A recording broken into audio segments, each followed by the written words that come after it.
Nosotros nos vamos a quedar aquí ahora a recibir la palabra de nuestro buen Dios. Aleluya. Ya hemos escuchado los anuncios, hemos cantado, hemos alabado al Señor, nos hemos preparado. Ahora me gustaría que cerráramos un momentito nuestros ojos. Gracias, Señor. Gloria a ti, mi Dios. Y que el Señor nos hable a todos en esta tarde a través de su hermosa y bendita palabra, como siempre, ¿verdad? Nos ponemos delante de tu presencia, Señor, abriendo nuestros corazones a ti y pidiéndote, Dios mío, que tú en esta tarde nos hables y nos ministres y nos hables, como siempre, directamente a nuestras vidas, nuestras necesidades, y al mismo tiempo que tu palabra traiga salud, fortaleza, ánimo, renuevo, y que en el nombre de Jesús podamos disfrutar de este tiempo de estudio, de reflexión en torno a tu palabra, Señor. Te damos gracias por todo. En el nombre de Jesús, la iglesia dice amén y amén. Gloria a Dios. Yo quisiera llevarles en esta tarde a un versículo que se encuentra en la carta del apóstol Pablo a los Efesios. La carta de Pablo a los Efesios en el capítulo 5, el versículo 27, hablando Pablo acerca de la iglesia, del cuerpo místico de Cristo. Él dice que a esa iglesia, a ese conjunto, a ese grupo de hombres y mujeres que han recibido a Cristo como su Señor y Salvador personal, llegará el día en el que Él quiere, como dice la Biblia en el Apocalipsis, celebrar una boda, las bodas del Cordero. Y quiere encontrarse a esa iglesia, quiere presentársela a sí mismo como una iglesia gloriosa. Una iglesia que dice que no tuviese mancha ni arruga, ni cosa semejante, sino que fuese santa y sin mancha. Ese es el objetivo de Cristo con la iglesia, contigo y conmigo. Es decir, que si en nuestra vida en un momento determinado hay manchas, hay arrugas, Él las quiere eliminar. Estas son palabras de Pablo hablando acerca del deseo que Cristo tiene de encontrarse con una iglesia con estas características. Jesús nunca dijo eso. Jesús nunca pronunció estas palabras. Son palabras, son reflexiones de Pablo, gran conocedor del corazón de Dios, y entonces él dice que lo que el Señor realmente anhela es encontrarse con ese tipo de iglesia. No con una iglesia rota, dividida, sucia, deteriorada, cansada, destruida, sino con una iglesia gloriosa, una iglesia alegre, una iglesia restaurada, bendecida, fuerte, sin mancha y sin arruga.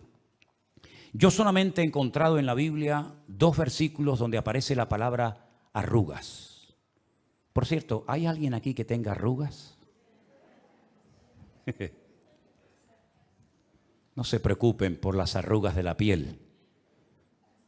Las arrugas de la piel yo las considero las medallas que ganamos en la guerra diaria de la vida. Así ahora te gustan más, ¿no? Son medallas que nos da la vida.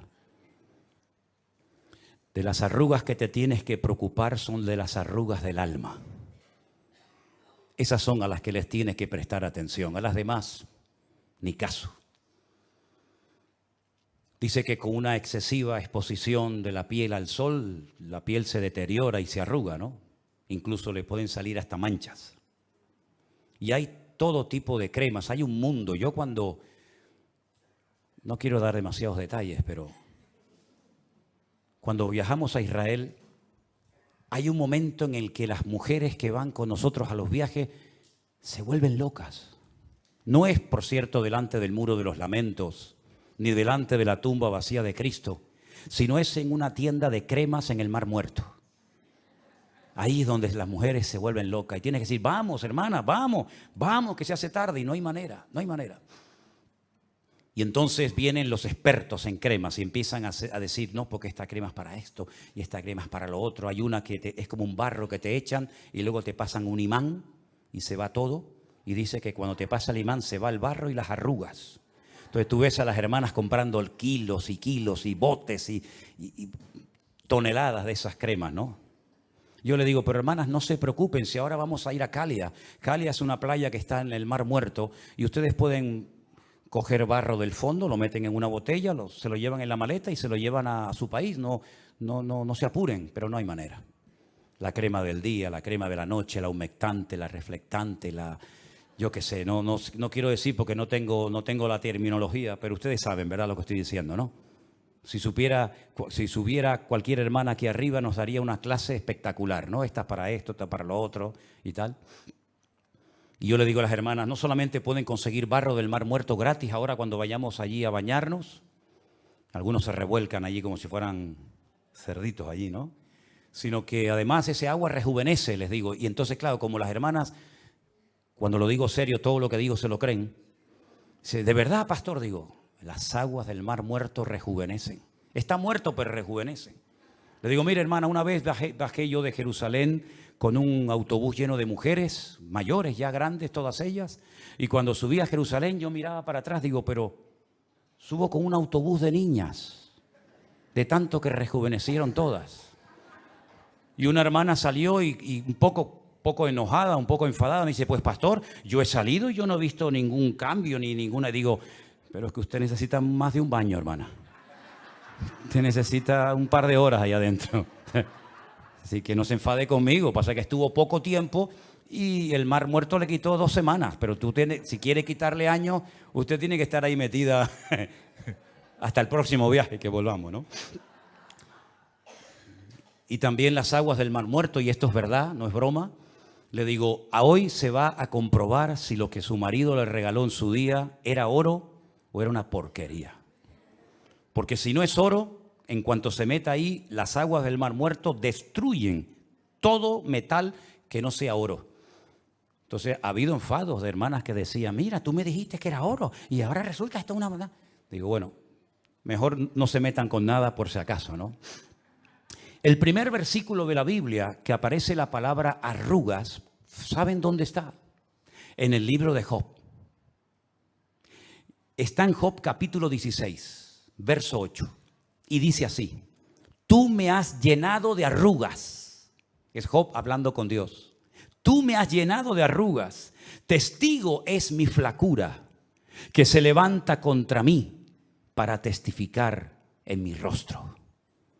Parece ser que los sufrimientos de Job produjeron en él un envejecimiento, un deterioro tan tremendo que dice que comenzaron a aparecer un montón de arrugas en su cuerpo, en su cara sobre todo, ¿verdad? Ahora, es interesante notar que este término, estas palabras arrugas y manchas, las emplea Pablo para hablar del deseo que el Señor tiene de encontrarse con una iglesia en óptimas condiciones, sino, como dije antes, una iglesia destartalada que da pena verla. Una iglesia gloriosa, sin manchas, sin arruga, triunfante, victoriosa, en pie, firme, avanzando, ¿verdad? Eso es lo que el Señor viene a buscar a nuestras vidas. Ahora, hay elementos que para mí son muy importantes a la hora de relacionarnos con el Señor, a la hora de vivir nuestra vida cristiana. Y es, número 1, cómo yo me veo y cómo Dios me ve. Porque a veces yo me puedo ver mejor de lo que realmente estoy. Y me estoy engañando, creyendo que estoy bien y después resulta que no estoy tan bien como yo pensaba. O culpándome constantemente porque no me veo con esa madurez, con esa santidad, con esa obediencia, con esa espiritualidad que el Señor demanda de mí. Y entonces, en vez de producir un orgullo, lo que crea es un sentimiento de culpabilidad que termina matando. Y el sentimiento de inferioridad, el sentimiento de culpabilidad, el miedo, el temor, la ignorancia, etcétera, etcétera, arrugan el alma. Después os voy a leer unas palabras, porque yo estuve durante un tiempo dando unas clases acerca de lo que es el alma, de la estructura del alma. ¿Para qué puso Dios el alma en nosotros? ¿Cómo funciona? ¿Cómo sabemos si estamos siendo impulsados por el espíritu o por el alma? ¿Verdad? Ahora, es interesante notar que, por ejemplo, cuando vemos en la palabra de Dios a la iglesia de la Odisea, la última que se menciona en la Biblia, en el libro de Apocalipsis, lo que la iglesia decía, lo que los miembros comentaban entre ellos acerca de su condición espiritual, en nada coincide con el concepto que Dios tenía de ellos. Porque ellos llegaron a decir cosas como esta, escucha, nos hemos enriquecido, no tenemos necesidad de nada. Son expresiones muy fuertes. ¿Cómo una iglesia, cómo un cristiano puede llegar a un punto de creerse, de autoengañarse, creyendo que ya no necesitas de nada, que ya eres el sello de la perfección, ¿verdad?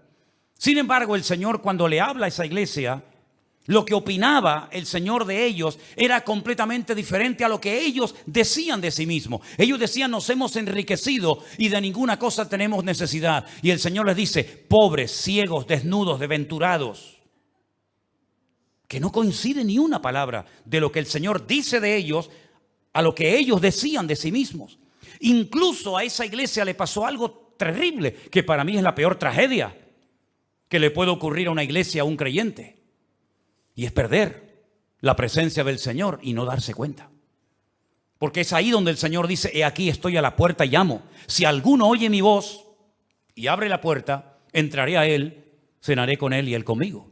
Es decir, que hasta llegaron a perder la presencia del Señor y no se habían dado cuenta. Creían que no tenían necesidad de nada. Y sin embargo, lo más importante que puede tener una congregación, que es la presencia, la gloria del Señor, la habían perdido y no se habían dado cuenta.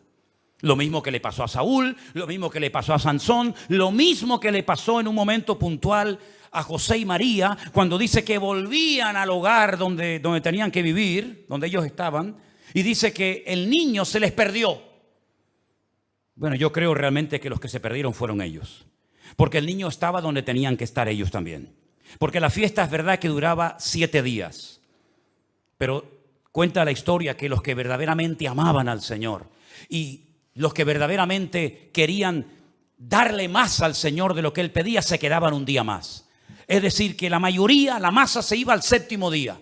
Había trabajos, había animales, había ganadería, había muchas cosas, pero los que realmente amaban al Señor se quedaban un día más. Y mira por dónde José y María se fueron al 7º día. Y a los 3 días se dieron cuenta de que Jesús no estaba entre ellos.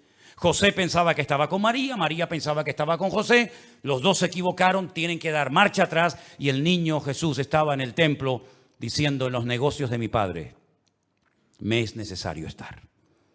Es decir, que una cosa es lo que uno diga de sí mismo, no, yo estoy bien, yo estoy firme, yo estoy bien alineado con el Señor. Eso es lo que tú dices y otra cosa es lo que el Señor diga con nosotros. Así que lo que tenemos que averiguar siempre, asegurarnos bien, es si lo que yo pienso de mí mismo coincide con el concepto que Dios tiene de mí. Porque si no coincide, lógicamente el equivocado soy yo y no es nuestro Dios. Amén, hermanos. Ahora bien, ¿qué puedo hacer yo en un momento determinado como iglesia, como creyente a nivel individual, para evitar que manchas o arrugas se peguen a mi vida, a mi comunión con el Señor? Bueno, hay algo muy interesante de esta palabra, y es que la palabra arruga es una palabra que viene del verbo ruó en griego. La palabra en sí es rutis. Rutis en griego es arruga, pero viene del verbo ruó, que significa juntarse a algo. Algo que se adhiere, que podías haber evitado que se te pegara, pero por estar demasiado tiempo con esa persona o en ese ambiente, en ese lugar, se te ha pegado.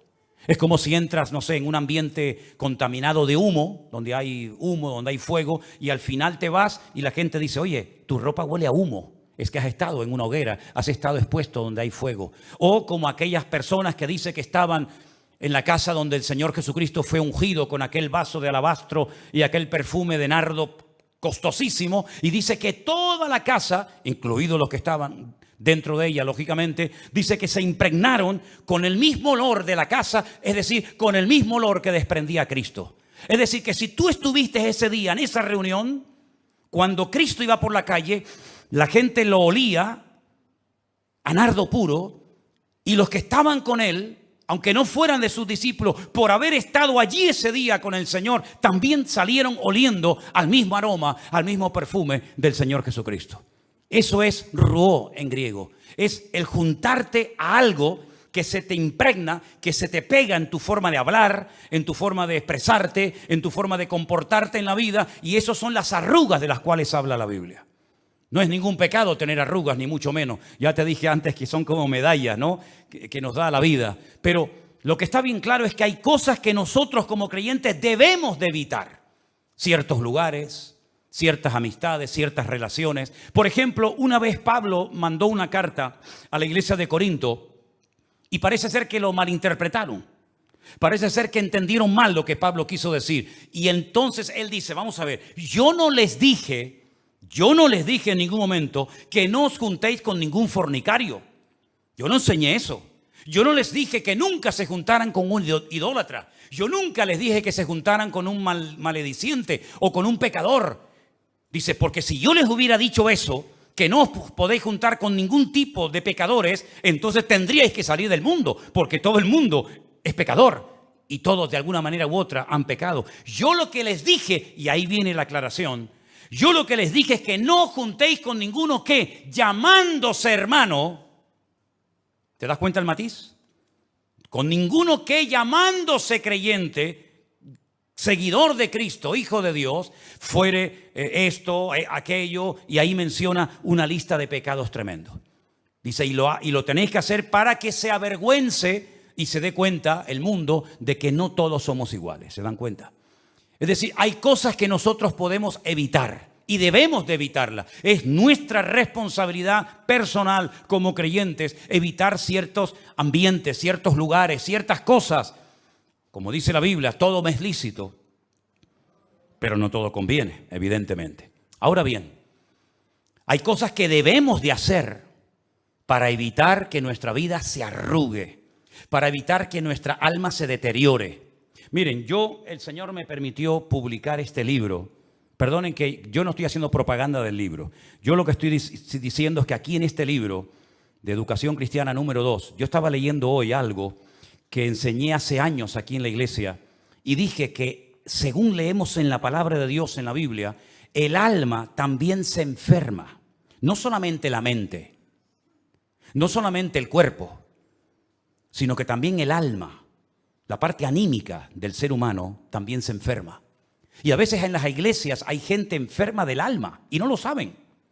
Y di una lista de enfermedades del alma, como por ejemplo la melancolía, el miedo, el desánimo, el vacío constante, la desgana, la insatisfacción, la opresión, la insensibilidad, la hipersensibilidad, la amargura, la intranquilidad, el sentimiento de culpa, la constante atracción por cosas dañinas o peligrosas, el énfasis distorsionado a hacer siempre algo para estar entretenido y ocupado, ¿verdad? Y después di un poquito más adelante, en la página 46, una pequeña lista de versículos donde aparece la palabra alma, cómo se manifiesta y cómo actúa. Por ejemplo, ¿quién no conoce el Salmo 23? Dice la Biblia, en el Salmo 23, verso 3, Él confortará mi alma. Algo hará el Señor en mi alma que va a traer confort, va a traer tranquilidad, ¿verdad? Después dice el Salmo 19, verso 7, que la palabra de Dios, al exponernos a la palabra de Dios, nos transforma y restaura nuestra alma, que es el asiento de nuestras emociones y recuerdos, etcétera, etcétera. También en el Salmo 41, verso 4, el salmista le decía al Señor, Señor, sana mi alma. También le decía el rey David al Señor en el Salmo 142, verso 7, Señor, saca mi alma de la cárcel para que alabe tu nombre. Y entonces me rodearán los justos y tú me serás propicio. El Salmo 42, ¿quién no lo conoce de memoria?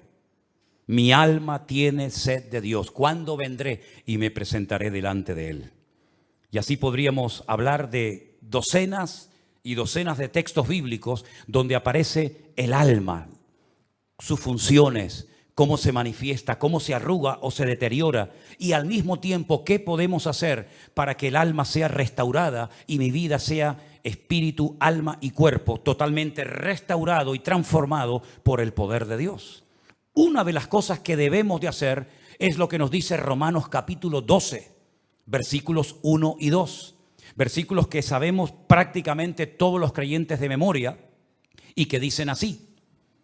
Así que, hermanos, os ruego por las misericordias de Dios que presentéis vuestros cuerpos en sacrificio vivo, santo, agradable a Dios, que es vuestro culto racional. Es decir, tiene que haber una entrega por mi parte. Tiene que haber una disposición de mi voluntad de rendirme al Señor como si fuera un sacrificio, pero en este caso no un sacrificio muerto como los que hicieron los israelitas durante siglos, sino un sacrificio vivo. Y entonces, si hago esto, si hago lo que me indica el versículo 1, entonces podré ir al versículo 2, que también es muy interesante, que dice: no os conforméis, es decir, no haya ni un solo ápice de conformismo en vuestra vida. No os conforméis, sino transformaos por medio de la renovación de vuestro entendimiento. Ahí entra en juego la mente, para que podáis comprobar cuál sea la buena voluntad de Dios, agradable y perfecta. Si nosotros hiciéramos un esfuerzo personal por poner en práctica Romanos 12, 1 y 2 a lo largo de nuestra vida sería una maravilla. Porque estaríamos constantemente ocupados, no preocupados, sino ocupados en lo que el Señor nos demanda a todos y a cada uno que tenemos que hacer. Presentarnos delante de Dios, renovarnos espiritualmente, mentalmente. Y de esa manera iríamos comprobando paulatinamente, progresivamente, cuál es la voluntad de Dios para la vida de mis hijos, para mi trabajo, para mi matrimonio, para mi ministerio, para la iglesia. Y no estaría siempre diciendo: ¿y ahora qué hago? ¿Y voy o no voy? ¿Me callo? ¿Será que el Señor me llama? ¿Será que no me llama? Y no sé qué. Sino que si hiciéramos lo que dice ese texto, esos dos versículos, en todo momento podríamos decir: no, la voluntad de Dios es esta. ¿Y cómo lo sabes? Pues porque he hecho lo que dice la Biblia. Que cuando me dejo transformar, cuando me dejo tratar y moldear por el Señor, cuando presento mi cuerpo como sacrificio vivo, cuando renuevo mi mente, yo puedo saber en todo momento cuál es la voluntad de Dios, que dicho sea de paso, tiene las siguientes características: es santa, agradable y perfecta. Bendito sea Dios. Simplemente, digo entre comillas, por poner en práctica esos dos versículos. Pero hay otra porción tremendamente interesante que yo quiero compartir con ustedes en esta tarde, para darte material, para que sepas cómo evitar las arrugas, las enfermedades de tu alma y puedas ser un cristiano victorioso todos los días de tu vida. Leamos lo que dice Filipenses capítulo 3, del versículo 12 en adelante.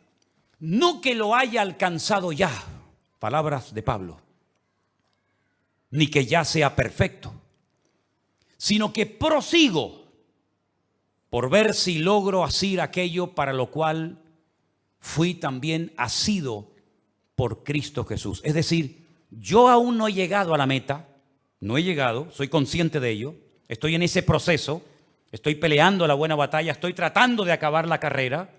Ya en Timoteo dice que ya la acabó, pero ahí estaba todavía corriendo la carrera, y dice que prosigo, todavía estoy tratando de avanzar, de superar, de crecer, de madurar, de dejar cosas, etcétera, etcétera. Incluso, como material para añadir un poco más, Pablo llega a decir en otra carta, pero que es complementaria con esto, que había cosas que él hacía que no quería hacer.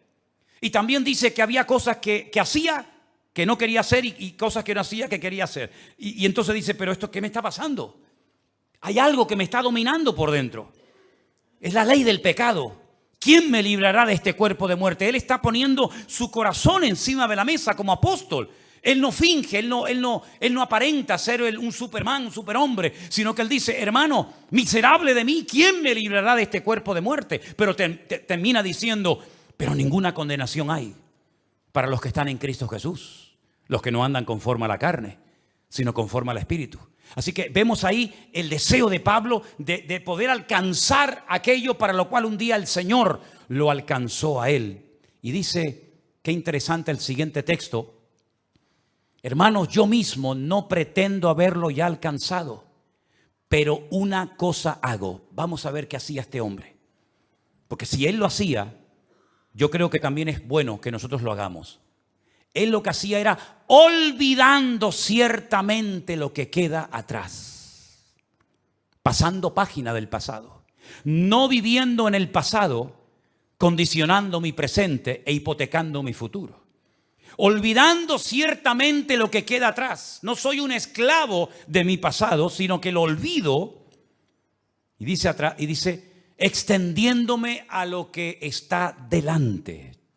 Hay personas, aunque sean creyentes, personas que incluso pudieron ser criadas en el Evangelio, que están siempre hablando de su pasado. Algo hicieron, saben que lo hicieron mal, algún pecado que cometieron, algún desliz que tuvieron, en fin, lo que sea, y están como con una herida abierta constante y permanentemente. Y no pasan la página, no superan el pasado. Por eso su presente es catastrófico. Por eso su presente es un desastre. No se gozan. Están en el culto, están bien, salen de la iglesia y se les va la bendición. Es como si le pincharan un globo y se va todo lo que tienen, todo lo que han podido recibir en una reunión, en un culto. ¿Por qué? Porque son víctimas, son esclavos de su pasado. Y Pablo dice, yo lo que hago es olvidar mi pasado. Bueno, y si queremos ir más allá en esta idea, el creyente no tiene pasado. Amén, hermanos. Porque dice la Biblia que las cosas viejas pasaron. Y aquí todo es hecho nuevo. El que está en Cristo, cuidado, el que no está en Cristo. Pero el que está en Cristo es nueva criatura. Es una nueva criatura, es una nueva creación. Y las cosas viejas pasaron y aquí todo es hecho nuevo. ¿Hay algún versículo más? El siguiente. Prosigo a la meta, al premio del supremo llamamiento de Dios en Cristo Jesús. Es decir, allí delante hay un premio, allí delante hay un galardón. Aquí no lo tengo. Voy corriendo, voy avanzando, pero si yo me paro, lo pierdo, porque no es cuestión de correr una temporada, no es cuestión de estar bien un tiempo.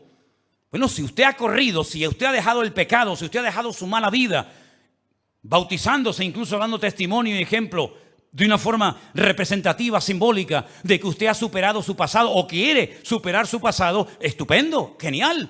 Pero no sea como Abraham.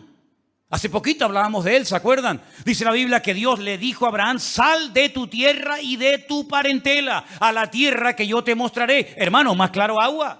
No hay que saber ni arameo, ni griego, ni hebreo para entender este mandato. Sal de tu tierra y de tu parentela a la tierra que yo te mostraré. Ya está, esto lo entiende cualquiera, aunque lleve 2 días en el Evangelio. Sale de su tierra, pero no cumple la otra parte. Sale con su padre, sale con su hermano, sale con su sobrino. Es decir, pero esto no es lo que yo te dije, Abraham. Yo te dije que salieras tú solo con tu mujer.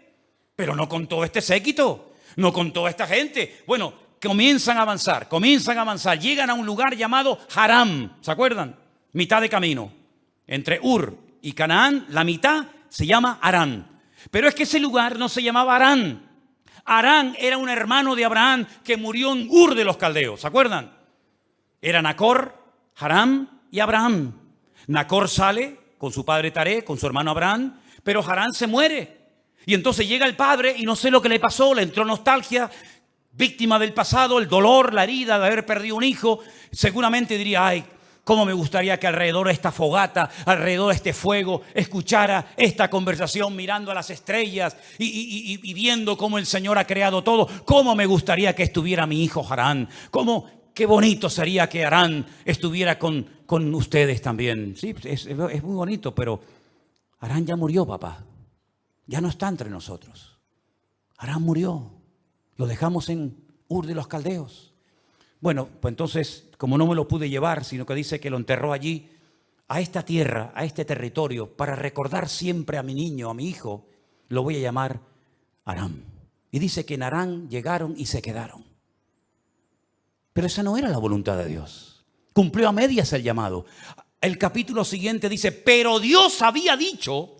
Tiempo pasado, pretérito, Dios había dicho, sal de tu tierra y de tu parentela a la tierra que yo te mostraré.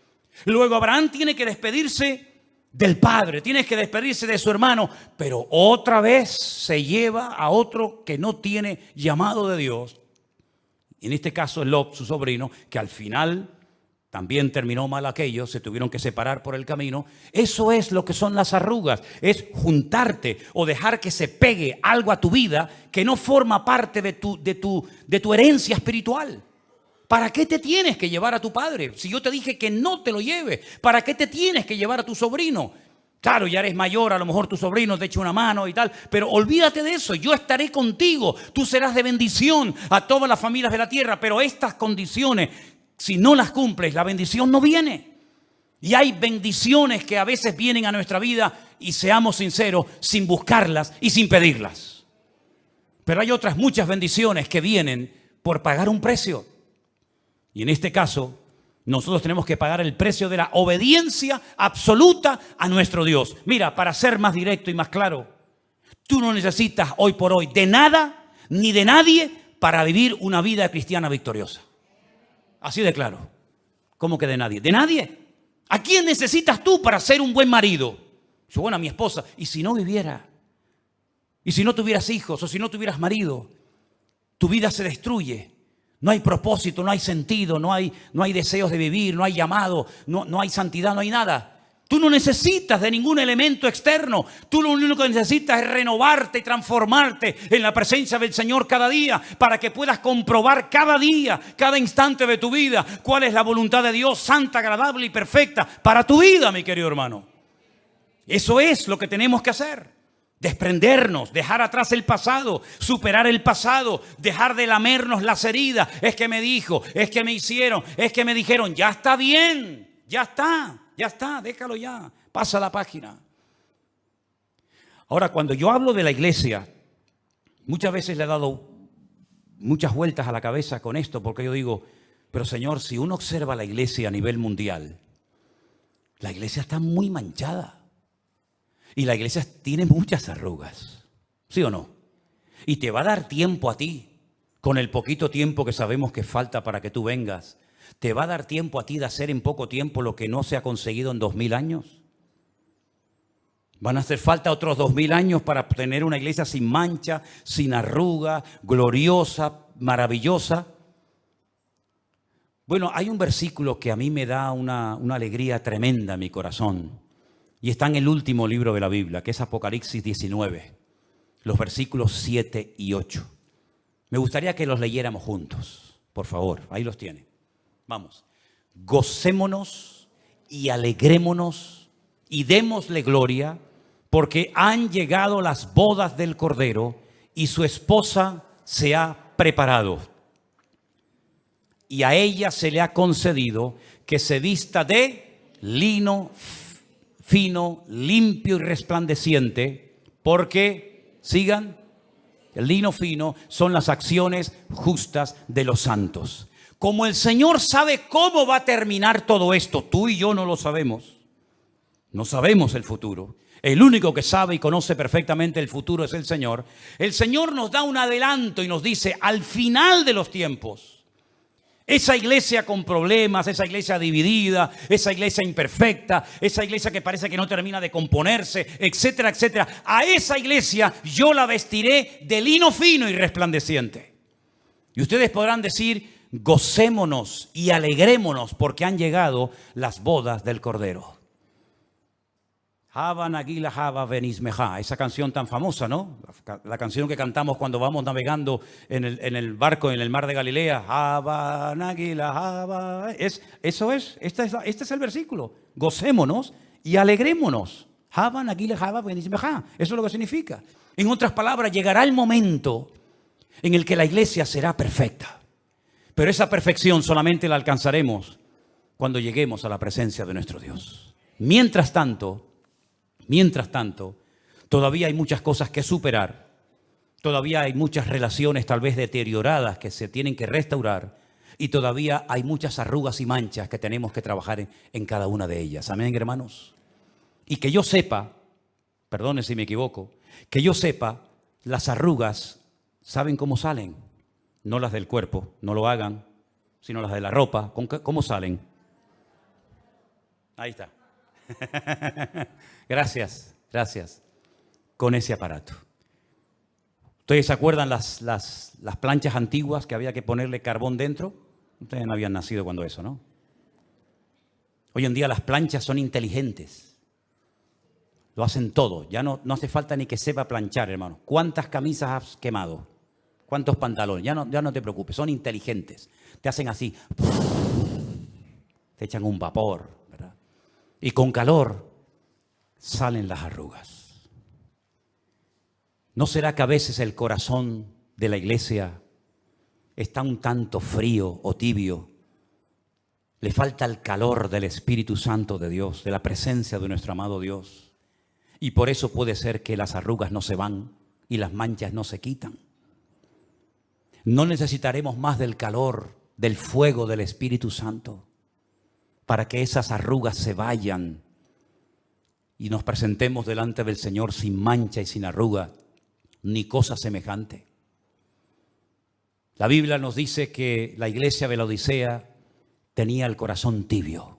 Dice, ni fríos ni calientes, una tibieza, una indiferencia total y absoluta, una falta de definición. Dijo el Señor, ojalá fuerais fríos, ojalá fuerais calientes, pero tibios os vomitaré de mi boca.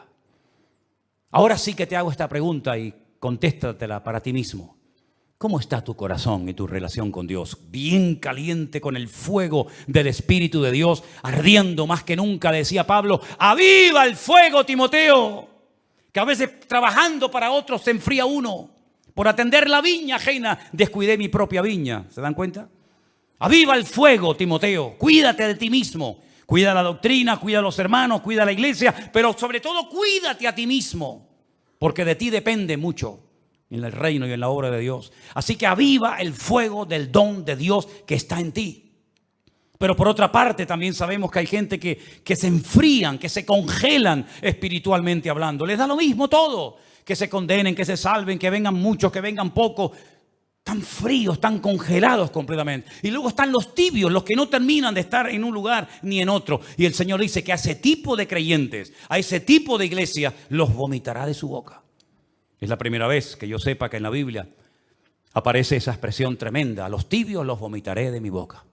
Entonces le dice el Señor, te aconsejo que de mí compres oro, que significa, ¿verdad?, la fe, que unjas tus ojos con colirio para que puedas ver. En otras palabras, le da el secreto, las herramientas para que puedan volver a tener fuego en sus corazones. Lo mismo le pasó a la primera iglesia, la que se menciona en el Apocalipsis capítulo 2. Habéis trabajado, habéis sufrido, habéis probado a los que se dicen ser apóstoles y los habéis hallado mentirosos, pero tengo contra ti que se ha enfriado tu corazón. Eso es dejar el primer amor, ¿sí o no? Tengo contra ti que has dejado tu primer amor, has dejado el fuego, has dejado que otras cosas o personas me desplacen de tu vida y ahora le dedicas más tiempo a estos caprichos, a estos deportes, a estos entretenimientos y juguetes que a mí, cosa que hacías antes. Y sin darte cuenta te has ido enredando, no dándole importancia a las horas que pasas ahí delante de una pantalla o sabe Dios qué, no te has dado cuenta de que yo ya no soy lo primero en tu vida. Cantas, alabas, vienes a la iglesia, participas de vez en cuando, pero ya no es como antes, ya no es como al principio. Y entonces el Señor le ordena, le exhorta, sacude a la iglesia de la Odisea para que vuelva otra vez a recuperar. Dice, y si no, quitaré tu candelero, es decir, quitaré tu luz y se la daré a otros. Hay una parábola muy interesante, es la última, de todas las parábolas de Cristo, la última que enseñó fue la de las 10 vírgenes. 10, las 10 fueron a esperar al esposo. Así era la costumbre en aquella época, ¿verdad? Fueron a buscar al esposo, tardaba el esposo en venir. Dice la Biblia que todas se quedaron dormidas, pero cuando vino la voz, el anuncio de que ya viene el amado, ya viene el esposo, todas se levantaron, pero unas se dieron cuenta de que el aceite se había consumido y tenían que poner de repuesto aceite de oliva en la lámpara y no tenían. Y entonces dice, déjame un poco, que se me apaga la lámpara. Y dice, no, porque si te doy a ti, pues ni te va a llegar a ti, ni me va a llegar a mí. Lo que tienen que hacer es ir a comprarla y si no, hubieran pensado antes, traer aceite de repuesto. Y dice que cuando fueron y a la vuelta ya se cerró la puerta y fue demasiado tarde. En la vida hay un tiempo para cada cosa. Hay un tiempo para ser padres, hay un tiempo para ser jóvenes, para ser niños, para ser adolescentes. Pablo dice cuando era niño, hablaba como un niño, pensaba como un niño, juzgaba, pero ya no soy un niño, ya soy un hombre. Entonces ya la voz me ha cambiado, mis deseos, mis gustos, mi forma de hablar, mi forma de comportarme. El niño es capaz de estar llorando y a los 5 minutos está riendo o viceversa. El hombre tiene otra consistencia, otra madurez, otra espiritualidad, otro vocabulario, ¿verdad? Otro léxico, tiene una madurez, porque ya, oye, pues la vida te va cambiando, ya no es lo mismo como ve la vida con un hombre de 60 años, que un chico de 20 años, que un chico de 14, que un niño de 8 o que un niño de 4, ¿verdad? La vida nos va cambiando y uno mismo también va cambiando. Espiritualmente hablando, ¿en qué etapa de tu vida te encuentras? Hay una etapa para ser padres y si no aprovechas esa etapa, pues hijo, ya está. Y hay una etapa para hacer una serie de cosas en la vida. Y hay otros momentos para decir, ya no es mi tiempo para eso. Ahora le toca a otros. Yo ya hice lo mío, ahora que otro coja el relevo. Como dice Pablo, yo sembré. Yo hice mi trabajo. Oye, ven, riega lo que yo he sembrado y que el crecimiento lo dé el Señor. ¿En qué etapa de tu vida te encuentras? ¿Te estás renovando? Yo siempre he dicho y termino, que lo que yo soy, yo tengo que plasmarlo en otro. Yo cuando me muera tengo que dejar pastores. Si yo cuando me muera o cuando no esté en este mundo, yo no he dejado pastores, he cometido el peor error de mi vida. Yo siempre pongo el ejemplo de una iglesia evangélica de aquí, de esta ciudad de Santa Cruz de Tenerife, donde el pastor estuvo más de 40 años al frente de esa iglesia. Y algunos saben de lo que estoy hablando.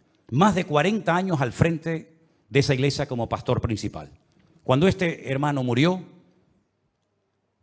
al no haber preparado a nadie, al no haberse reproducido, ¿qué dice el Señor? Cada especie se reproduce o se reproducirá según su propia especie. Eso lo dijo el Señor allí y hasta el día de hoy los leones paren leones, las jirafas dan jirafas, los perros paren perros, los monos dan monos.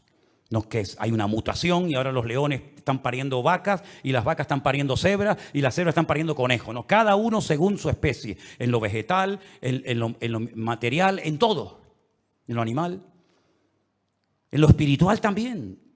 ¿Qué eres tú en Cristo? Yo sé lo que soy en Cristo. Si yo no me reproduzco según mi especie, he cometido una equivocación. He sido un pastor estéril que simplemente ha atendido y parido ovejas, pero que no ha preparado pastores para que cuando esta persona termine su carrera, como la terminó Moisés y como la terminó todo el mundo, pues haya continuidad. Porque en el reino de Dios la continuidad, la perseverancia es un elemento fundamental. Entonces yo sé en lo que me tengo que reproducir. Yo tengo que producir el mayor número de obreros y de pastores a lo largo de mi vida. Esa es mi meta, hoy por hoy. Cuando tenía 20 años tenía otra meta. Hoy por hoy esta es mi meta. Pero y tú como creyente, lo que estás haciendo, lo estás reproduciendo en otra persona para que el día que tú faltes, por el motivo que sea, alguien tome el relevo de lo que tú le enseñaste en su momento. Porque Pablo pastoreó la iglesia y es una maravilla tener a Pablo de pastor.